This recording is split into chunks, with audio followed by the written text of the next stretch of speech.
Oh, yeah. So that was a big thing for about 2 years. Thank you all for attending tonight's meeting. Please join me for the Pledge of Allegiance.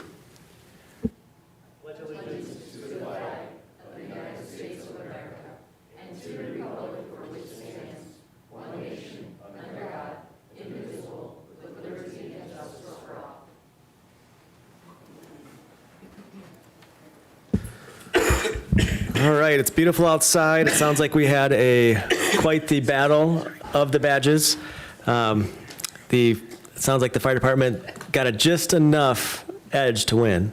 I wasn't at the game, but it sounds like it was close. So, and it raised a lot of money, which is even better. So, thank you all for playing, and sounds like it was a lot of fun. No major injuries, so that's always a plus. Roll call. Benson. Here. Brunick. Here. Sarda. Hanoff. Here. Minor. Here. Mosier. Here. Villanueva. Here. Weber. Here. Mayor Schramm. Here. City Manager Leon. Here. City Attorney Denherter. Here. Before you have the minutes of our previous meeting of February 10th, 2025, excuse me. I'll move the minutes. Thanks. Second. We have a motion and a second to approve the minutes. It takes me a little bit to get going every meeting, just. All those in favor of approving the minutes, say aye. Aye. All opposed, same sign. Minutes are approved. We have the schedule of bills. What is the pleasure of the commission? Move to pay the bills. Second. We have a motion and a second. Any discussion on the bills? Anyone from the public? Okay, roll call. Hanoff. Aye. Minor. Aye. Mosier. Aye. Villanueva. Aye. Weber. Aye. Benson. Aye. Brunick. Aye. Mayor Schramm. Aye, the bills will be paid. City manager's report. Thank you, Honorable Mayor, members of the commission. Couple things to visit with you about. First of all, on your agenda this evening, I did schedule an executive session to discuss a contractual matter. Staff's not ready to present that to you, so would ask that we not adjourn into executive session. Rather, when the commission's finished with their business, we adjourn, and I was able to talk with the media about that, so they're aware of that. Apologize. We thought we were going to be ready for something, and we were not. Also, I want to talk to you about a few things going on and coming up.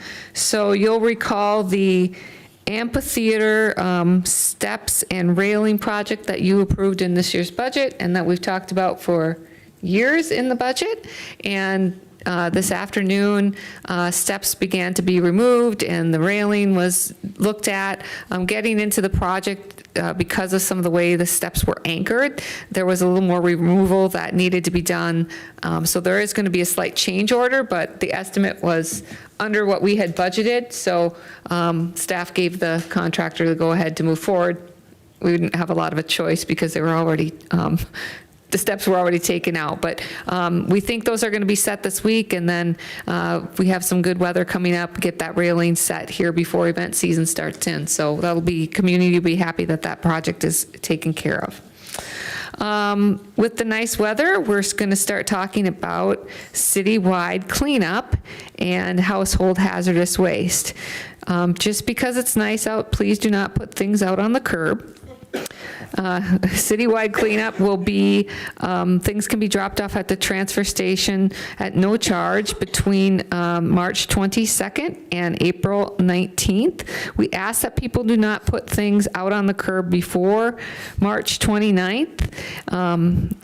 That's plenty of time to get ready for the curbside pickup, which will begin April the 7th. So please check out with your local media and our social media as well as our website. If you have questions about that, we'll talk about that a number of times coming up, but that's what we're planning for citywide cleanup. Household hazardous waste event is scheduled a little bit later this year. It'll be on Saturday, May 3rd, so there'll be information about that coming up as well. On to the election information.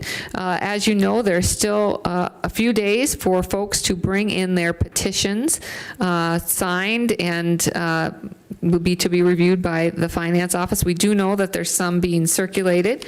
Those that are returned, who we know will be on the ballot, and these are in no particular order other than I believe perhaps the order that they were returned to finance, are Brian Birch, Samuel Hummel, Patricia A. Grant, David Spencer, Bill Conkling, and Camilla Higgins. So as we have more petitioners turned in, we'll let you know. There's also been 3 petitions returned for the school district, Sarah Sarda, Justin Frick, Brendan Novak, so they'll be having an election as well. So we'll have a joint election, just not entirely sure who is going to round out the ballot. So we'll be keeping you all posted with that as well.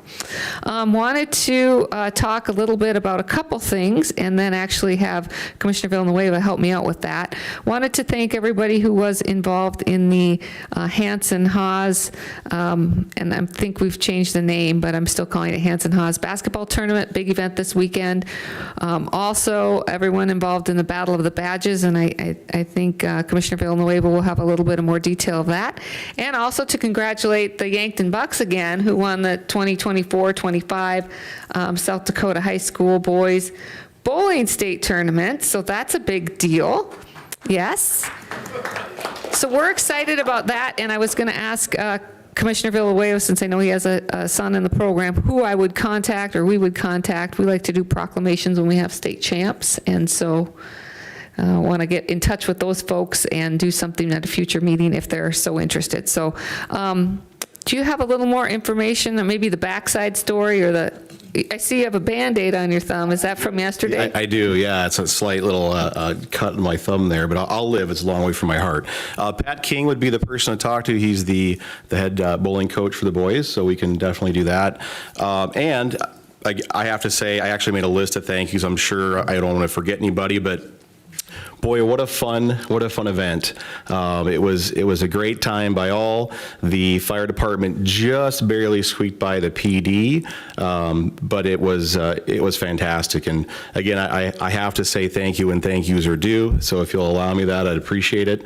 I have to thank the city of Yankton, obviously, and all of our staff, and especially Amy for being so supportive and bringing your hubby with you to watch the festivities. But also Mount Marty University, Jason Nelson, the Mount Marty volleyball team, Reverend Grant Lacey, also Explorers and Rotary Club of Yankton, Chief Linky and Chief Foote. And I will say this, Chief Foote was extremely graceful on the basketball court. In fact, I would go so far as to say he looked like it was like a bevy of ballerinas is how graceful he was. And I mean that in the best way possible, because ballerinas are very graceful. It was beautiful. I think I earned a new nickname, potentially, Stas Squatch, by the way that I was clumping down the court. It was not pretty, but I got it done, if you want to say that. I was on the floor a few times. Of course, all the first responders for being so supportive. Have to say a thank you to Jeff Erickson. If you've ever attended an event that Jeff has helped with, it's just, he has such a gift, and I have to thank him for doing what he does. Also, I want to thank Commissioner and Fire Department Chaplain Jerry Weber there for doing our opening prayer before the main event. Thank you. Also, Mayor Schramm, I have to thank you because of my mistake. You didn't get on the thank you banner for the move group, so sorry about that. That's my fault. I apologize. Again, I got to thank Special Olympics team and their volunteers.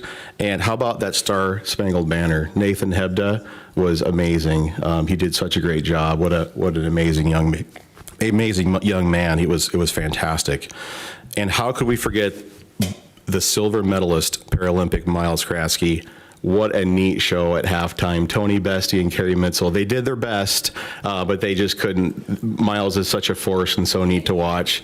He didn't even break a sweat. He wasn't even trying, I don't think. I got to touch the medal. His medal was amazing. Very, very heavy, very neat.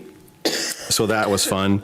Also, Sheriff Chrissy, Sergeant McNinch, SRO Jeremy Olson, retired Fire Marshal Larry Nichols, truly for doing all the heavy lifting during this event. They did such a great job. I was just, I think, comedic relief at some points. And lastly, the community for all their support. If you don't know, again, the battle raises money for Special Olympics, also for a scholarship fund. So from the bottom of my heart, thank you to all the commissioners for your support, all those that showed up and watched us. put on a show, Monty, would you say? Quite a show, so it was a lot of fun. So thank you for that. I appreciate it. That's all I have, Mayor. Unless there's questions of me, I'll reach out to Mr. King and see if he and his team are interested in having a proclamation, maybe in a future meeting. Any questions for the city manager? I only have one. Amy, last year, or have we, with citywide cleanup, it made me think about it. If people do put stuff out early, is there, I think, isn't there like a penalty or something, or do they get charged if we have to Well, pick it up if it's out ahead of time, or? It's a code enforcement violation, so we treat it as such. So they would get a letter from, probably a call first from Brad Bees and say, hey, you know, it probably needs to be returned back to where you found it until that time, but may turn into a code enforcement action. And we also ask that at the time after March 29th, after March 29th, when you can put things on the curb, you do separate them from your regular solid waste cans, so maybe at the opposite side of your driveway. Anything else for the city manager? All right. Thank you, Amy. Moving on to public appearances. This is a time for anyone in the audience to address the city commission on something that is not on the agenda. We have movement. Please state your name and your question. Thanks. My name is Brian Birch, and I want to say thank you to Amy for mentioning the high school bowling program with the state title. Just a little additional background, that's one of the programs I'm involved in as one of the coaches. And the weekend not only involved the boys winning the varsity championship, the girls were in second place, and a week prior, the Yankton JVs also won their state tournament. And we had two teams in that event, which finished first and third. So I'm sure that Mr. King and the rest of the bowling program would be thrilled to have the recognition. Coach Birch, before you walk away, I know one of the things, a question, I believe last year, was it one pin short? Is that right? We lost the championship match by one pin. One pin. And it was double elimination tournament, so we bowled them again, and we did not fare well the second go around. But this time, we swept through the field undefeated. So it was really, really neat. A lot of fun. Thanks for all you do. Thank you. Thanks, Brian. Anyone else from the audience? Okay. We will move on to the consent agenda. There are no items on the consent agenda. So we'll move on to the old business section. The first item and only item under old business is a discussion on what to do with our off-sale liquor license that's being held with the city. Last year, we tabled this idea until the first meeting in March. And so this discussion is not necessarily to setting any voting or anything we need to do with it other than to discuss and help provide staff with some direction. So that being said, last year we set it at $50,000 minimum bid. I had no bidders. Correct me if I'm wrong, Lisa, but state statute says the minimum bid we can set is $300. That's correct. Okay, so anyone have any thoughts on what we should do with this license going forward? I just wanted to ask Lisa if she knows what comparable sized cities are doing right now with these. That's hard to tell because these licenses are population-based, so the sale of a new license doesn't come up very often. So they are difficult to find. I can definitely do more research and try to provide more statistics for the next meeting. One that did just sell is Mitchell. However, they did not have a license due to a population. That was due to a prior licensee not renewing.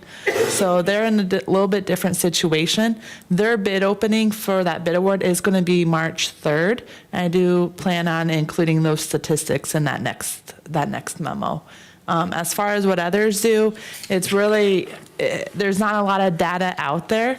A lot of it is more private sales, and that is not disclosed to the public on those sales points.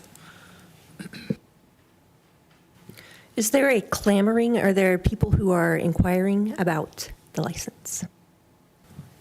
I have not heard anything since last summer about this license. If anything, the finance office receives more questions on sale liquor and video lottery. With Mitchell, do we know, did they have a minimum bid set forth before? Their minimum bid was the state law requirement of not less than $300. And that's another thing to note too with our city ordinance. We can also apply an application fee. So we did do that last summer where we did a $100 non-refundable application fee. That is something that would have to be brought forth as a resolution at the next meeting if that's so desired.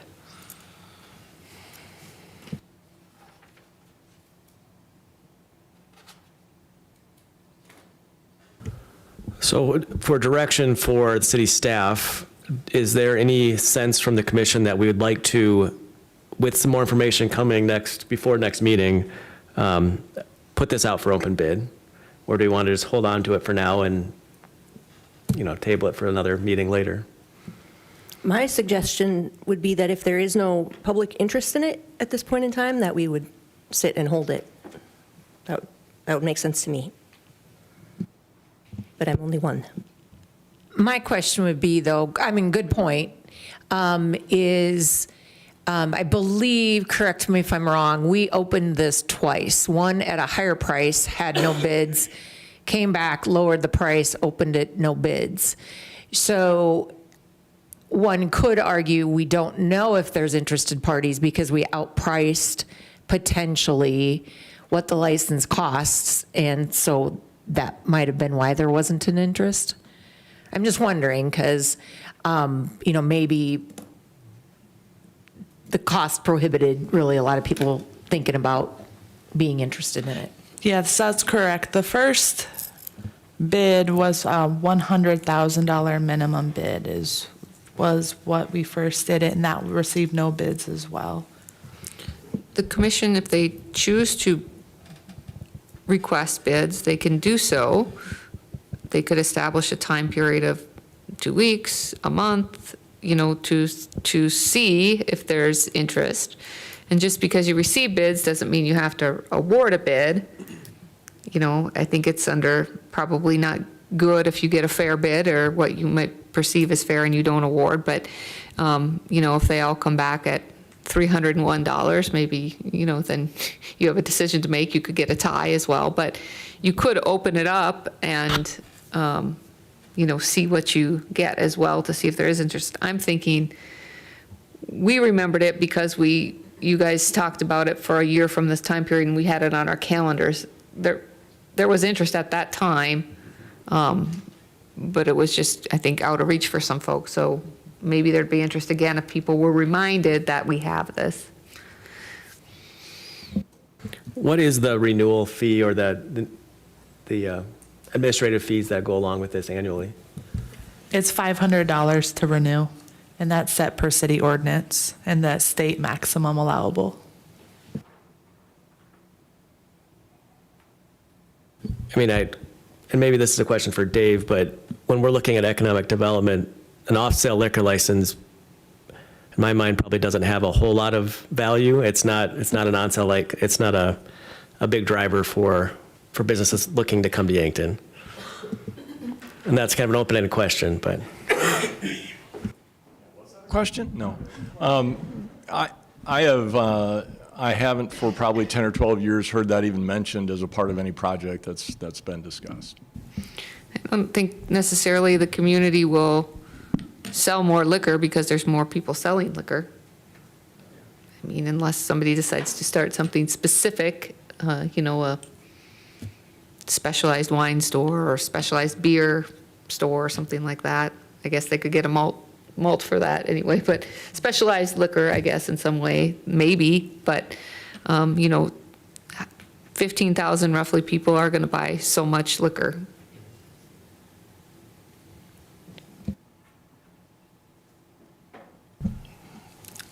I guess I'm looking at it as we open it up and we see what the market bears. We've tried 100,000, we've tried 50,000. We haven't had We haven't had any interest. There hasn't been a huge demand going for it, but I think there is a demand, and I think maybe the best thing to do is just to open it up and have a sealed bid and see what the market bears. Would be that's my personal point of view. Yeah, and I'm very much on the same page as Ben. I possibly could see having a minimum bid, but I just, as of right now, I see that being minimal. And I think based on what we hear on Mitchell's situation and what other information we can pull from other cities, could help us come up with if there's an appropriate number for that. I don't know what Bridget was thinking, maybe 5 or 10,000 for a minimum bid, or we can just wait and see what Mitchell does and then decide. That's next week, right? Yeah, next week.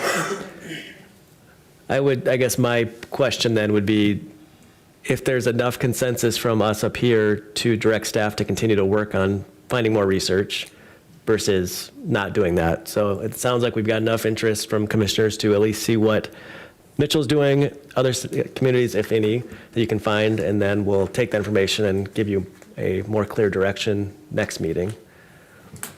Sound good? Yep. Okay. For clarification, is anyone interested in the application fee that we have used in the past? That was $100, correct? And does that seem appropriate for the amount of time that it takes to process the application? It doesn't cost that much in staff time. I mean, that uniform alcoholic beverage form is pretty standard across the board. We would assume any license purchase fee would help cover the cost of that. So, as far as publication costs, it's not extra nor, out of reach. So that is the application fee. I've seen some other counties do it, but it's really not standard. I know Mitchell didn't do one, but that's another thing I can look at if anybody's interested. I just wanted to see if that's something to bring forward at the next meeting.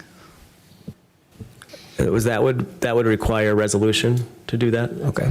So it would require some of your effort to prep that, if that's what we want to do. And I would say, Commission, that I might have bring the perspective too, that, if we're, have somebody that's, that we're checking on something through Ross's time or through YPD time, or suddenly $100 isn't that much money.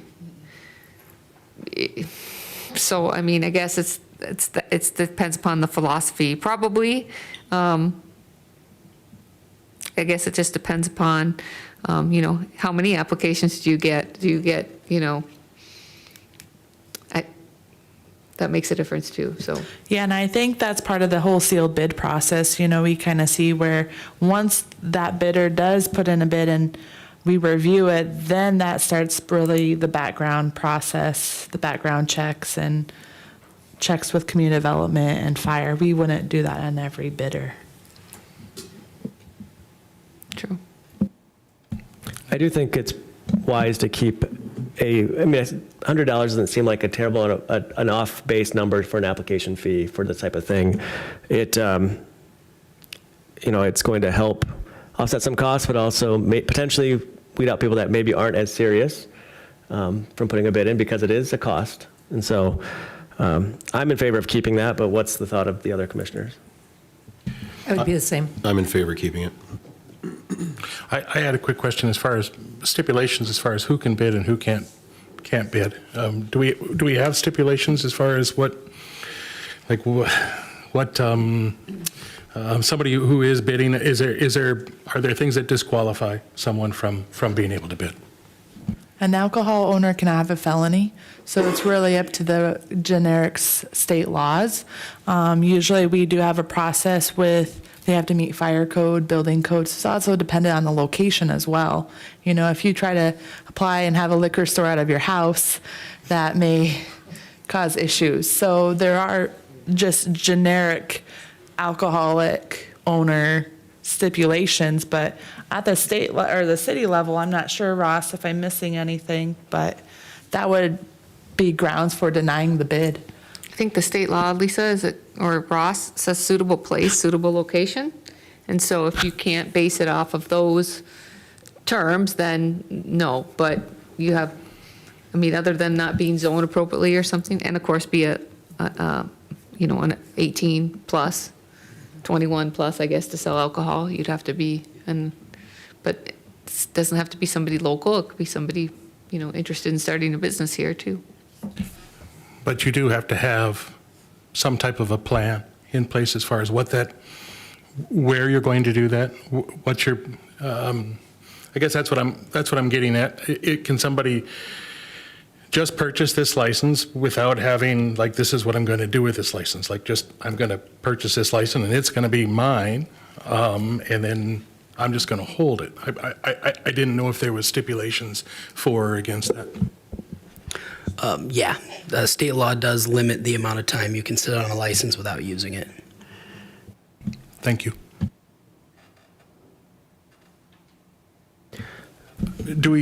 Ross, do you know how long that time frame is?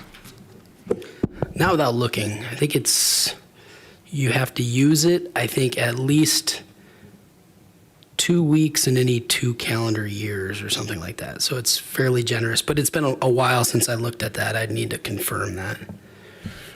But that's something we could look at and get a clarification on. Yes.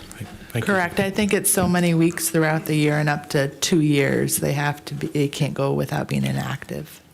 I believe so. Don't quote me on that. So based on this, I would, unless anyone has objection, direct Lisa or staff to continue doing some research and prepping a resolution for that minimum, or that not the minimum, the administrative fee. Okay. That was all the old business we had. So moving on to new business. We have an introduction, so consideration of memorandum 25-41, which is introducing ordinance 1096 and extraterritorial jurisdiction rezoning from A1 agriculture to R2 single family. This would be owned by Stephen Laurie Drotzman on the northwest side of town, kind of northwest of Highway 50 and West Salinas Road. Introduced. Thank you. Number 2 is consideration of memorandum 25-43, recommending that the commission approve the purchase of a new Ryland 16-wheel loader snowplow from Ryland Manufacturing of Golden, Colorado in the amount of $27,697. What is the pleasure of the commission? So moved. Second. We have a motion and a second. Any discussion? Anyone from the public? Roll call. Minor, Aye. Mosier, Aye.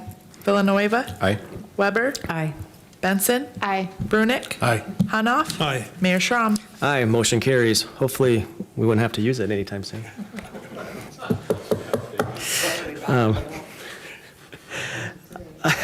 Item number 3 is consideration of memorandum 25-40, recommending that the city commission authorize the purchase of a Ford Explorer from Lewis and Clark Ford in the amount of $42,029 and adopt resolution 25-09 declaring the 2011 Jeep Liberty as surplus. What is the pleasure of the commission? So moved. Second? We have a motion and a second. Any discussion? Anyone from the public? Roll call. Mosier, Aye. Villanueva, Aye. Weber, Aye. Benson, Aye. Brunick, Aye. Hanoff, Aye. Minor, Aye. Mayor Schram. Aye, motion carries. And our last item under new business is item 4, consideration of memorandum 25-45, recommending that the city commission approve a special on-sale liquor license for one day, April 5th, from VFW Post 791. This event will take place at NFAA Eastern Archery Center. What is the pleasure of the commission? So moved. Second. We have a motion and a second. Any discussion? Public? Roll call. Villanueva, Aye. Weber, Aye. Benson, Aye. Brunick, Aye. Hanoff, Aye. Minor, Aye. Mosier, Aye. Mayor Schram. Aye, motion carries. Concludes the new business section. We have any future business to discuss among the commission? Okay, seeing no mics turning on, look for a motion to adjourn the meeting. So moved. We have a motion and a second. All those in favor of adjourn the meeting, say aye. Aye. All opposed, same sign. Meeting's adjourned. Thank you all for coming.